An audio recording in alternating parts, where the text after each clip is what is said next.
خضر راہ اقبال کی ایک بہت مشہور اور فکر انگیز نظم ہے جو اپنے عہد کے سیاسی نظاموں اور ان کے معمولات اور نتائج پر ایک تنقیدی نظر ہے۔ جب مغرب کے ہاتھوں جمہوریت کے نام پر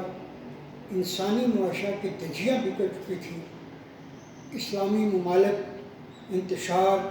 اور تباہی کے دہانے پر پہنچ چکے تھے، ریاستیں ٹکڑوں میں بٹ چکی تھیں، اسلامی اتحاد پارا پارا ہو چکا تھا اور سرمایہ دارانہ نظام نے اپنے پنجے گاڑ دیے تھے۔ نظام شہنشاہیت نے ایک نیا لبادہ اڑ لیا تھا، لیکن مسلم امہ اس سے بے خبر تھی۔ ایسے میں اقبال نے مسلم امہ کو بیدار کرنے اور اپنا کھویا ہوا مقام حاصل کرنے کا عزم کر لیا اور خضر کو اپنا رہنما بنا کر غلبہ اسلام کے گمشدہ باب کو از سر نو مرتب کرنے کا ارادہ کر لیا اور خضر سے اپنی ملاقات اور ان سے رہنمائی کرنے کے لیے سوالات و جوابات کو ذریعہ بنایا اور ان سے پوچھا، اے مرد درویش،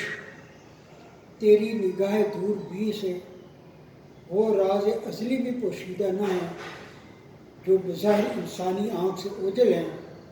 مجھے ان راز ہائے سربستہ سے آگاہ فرما دی۔ یہ سن کر خضر نے فرمایا، زندگی تو مسلسل کوشش کا نام ہے، لیکن ہم نے اس جہد مسلسل کو چھوڑ دیا اور خوئے غلامی کو اپنے لیے سرمایہ حیات بنا لیا ہے، جس کا نتیجہ یہ ہے کہ اب ہمارا مقام بحر بے کنار سے کم ہو کر ایک جوئے کم آب ہو کر رہ گیا ہے۔ اللہ تعالیٰ نے انسان کے اندر تسخیر کائنات کی بے پناہ قوت دے رکھی تھی، لیکن ہم نے وہ مقام مستحاری کو اپنا مقصود بنا لیا ہے۔ نار نمرود میں چھلانگ لگانے کی بجائے اطاعت نمرود ہی میں اپنی عافیت سمجھ رکھی ہے۔ اس جہان نو پیدا کرنے کے بجائے خوئے غلامی کو اپنا لیا، دریا بننے کے بجائے محض پانی کا بلبلہ بننے پر اتفاق کر لیا، جو پانی میں رہتے ہوئے بھی پیاسا اور خالی ہوتا ہے۔ پانی کی ایک لہر اس کو جب اور جس وقت چاہے توڑ دیتی ہے، لیکن جو قومیں اقوام غالب کے چنگل میں نہیں آتی اور اپنا مقام خود بنانے کے عزم سے آشنا ہوتی ہیں، بالآخر کامیاب ہو کر اپنا سر بلند کر لیتی ہیں، لیکن جو قومیں کمزوری کو اپنا مقدر سمجھ کر اس سے سمجھوتا کر لیتی ہیں اور فرعونی قوتوں کے سامنے سر نگو کر لیتی ہیں، ان کا نام و نشان تک بھی باقی نہیں رہتا۔ اور امت مسلمہ کو مخاطب کرتے ہوئے فرمایا، اے امت مسلم، تو ازل سے آزاد فطرت لے کر پیدا ہوئی تھی، پھر یہ کیا ہوا کہ تو نے اپنا بلند مقام کھو دیا، غالب اقوام کی غلامی کو اپنا مقدر سمجھ لیا، جو تیرا مقصود حیات نہ تھا۔ آخر میں اقبال نے اپنی امت خفتہ کو خضر کی زبان سے یہ پیغام دیا، اگر ہم جدید دور کی سیاسی مکر فریبیوں کو چھوڑ کر ایک بار پھر آثار دین میں شامل ہو جائیں تو کوئی وجہ نہیں ہمیں ہمارا کھویا مقام واپس مل جائے۔ اور طاقتور اقوام کو کس طرح سے موجود بنایا جاتا ہے، اس کے بارے میں اقبال نے اپنی ایک طویل فارسی نظم اسرار خودی میں شیر اور بکری کے عنوان سے ایک حقائق بیان کی ہے کہ وہ لوگ اور قومیں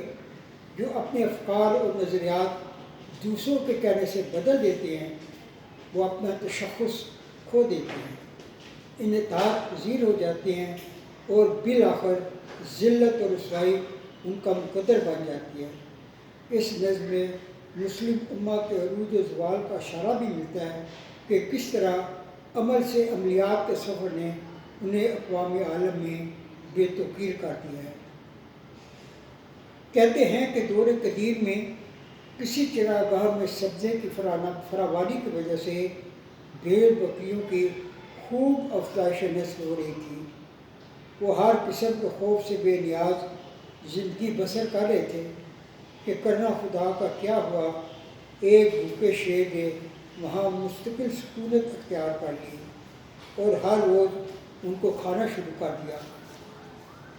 وہ کمزور جانور اسے اپنی قسمت اور مقدر کا لکھا سمجھ کر بھوکے شیر کا لقمہ بنتے جا رہے تھے۔ آخر کب تک ظلم کا یہ بازار قائم رہتا، اور انہوں نے سوچنا شروع کر دیا کہ کس طرح شیر سے چھٹکارا حاصل کیا جائے۔ آخر ان کی نظر جنگل میں قیام پذیر ایک لومڑی کی طرف گئی جو ان میں سب سے زیادہ دانا اور عقل مند تھی۔ سب مل کر اس کے پاس گئے اور شیر سے رہائی کی درخواست کی۔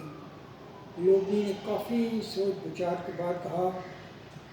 میں تمہیں تو شیر نہیں بنا سکتی، البتہ شیر کو بکری بنا سکتی ہوں۔ یہ کہہ کر لومڑی شیر کے پاس آئی اور کہنے لگی، میں اللہ کی طرف سے فرستادہ ہوں اور تمہیں بتانے آئی ہوں کہ وہ لوگ جو خوب آتے ہیں، کمزوروں کا گوشت کھاتے ہیں، اللہ کی بادشاہت میں ان کا کوئی مقام نہیں۔